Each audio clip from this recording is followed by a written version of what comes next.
Cam Newton may be back, or at least that's what it looks like, as the Carolina Panthers are off to a 4-1 start and Newton has looked like the Cam of old in the last 2 games. The Panthers will look to ride that momentum into a short week as they welcome the Philadelphia Eagles to Charlotte to kick off Week 6 NFL action.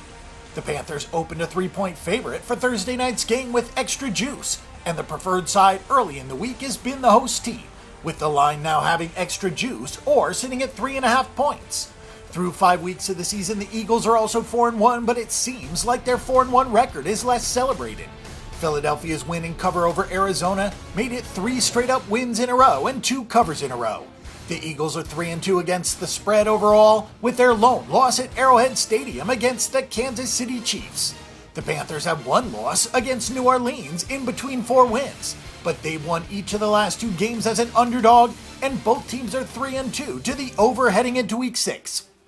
The Philadelphia Eagles started 3-0 last season, and then the wheels fell off, as Carson Wentz got burned out with the weekly rigors of the NFL and a deeper playbook. This season, the much-improved Wentz has been a stabilizing factor for the Eagles' attack.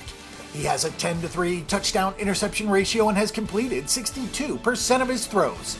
He has been under a fair amount of pressure with some offensive line injuries and an up-and-down ground game, but he's hung in there and has played like a seasoned veteran and not a second-year player. LeGarrette Blount has been a good bruiser between the tackles to complement scat backs like Wendell Smallwood and Darren Sproles, though Sproles saw his season end with a torn ACL broken arm combo on the same play. This Doug Peterson-led offense is still working to fire on all cylinders with some new faces like Alshon Jeffrey and Torrey Smith, but Wentz has a lot of weapons and he has spread the ball around nicely. The Eagles have 12.4 yards per reception and their 5.8 yards per play ranks in the top 10 in the NFL. Wentz needs to work on throwing to his open receivers though, as the Eagles only have 419 yards after the catch. Wentz has had to be on point because the defense has not been a whole lot of help. The Eagles defense has allowed 6 yards per play and they rank 30th in the NFL in that category. What is particularly upsetting about the defense's performance is that the offense has run the second most plays in the NFL. The Eagles have 12 sacks and 8 takeaways, but have simply given up too many quality gains. Philadelphia has only allowed 13 receptions of 20-plus yards and 3 rushes of 20-plus yards, but they have allowed a lot of plays in the 10 to 15-yard range and have allowed 704 yards after the catch. That will be an important thing for the defense to lock down against a mobile Cam Newton with 2 good receiving weapons out of the backfield.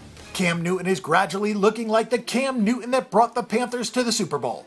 He has completed 68.3% of his passes with an 8-5 touchdown interception ratio for the season, and he has gone 48 of 62 for 671 yards, 6 touchdowns, and a pick over the last 2 weeks. He looks a lot healthier right now and has even used his legs to extend plays and give his receivers some time to get open. Unfortunately, the running game is still a bit of a hindrance. The Panthers have 3 yards per carry, as both Jonathan Stewart and Christian McCaffrey have had issues. With Greg Olsen out, Newton has found a rapport with tight end Ed Dixon, but his favorite targets remain Kelvin Benjamin, Devin Funchess, and Christian McCaffrey. McCaffrey leads the team with 27 catches, so the Panthers have tried to get him into space to create, because the first 3 and the last 2 weeks look dramatically different, and it's hard to gauge this offense. What really helps is that last year's defensive performance looks more like the exception than the norm. The Panthers have 17 sacks through 5 games and have played fairly well despite only managing 3 takeaways thus far.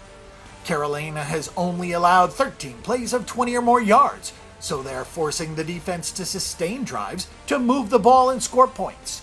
Opposing pass attacks only have 9.1 yards per reception, so the secondary has made some good adjustments and the pass rush has been able to get there, mostly using 4-man pressure.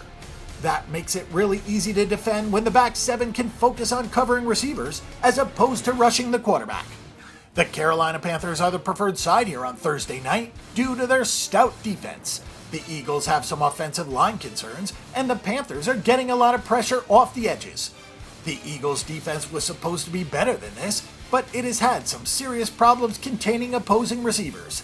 It seems like a tall target, such as Kelvin Benjamin and a versatile receiving back like Christian McCaffrey, can win the X's and O's there.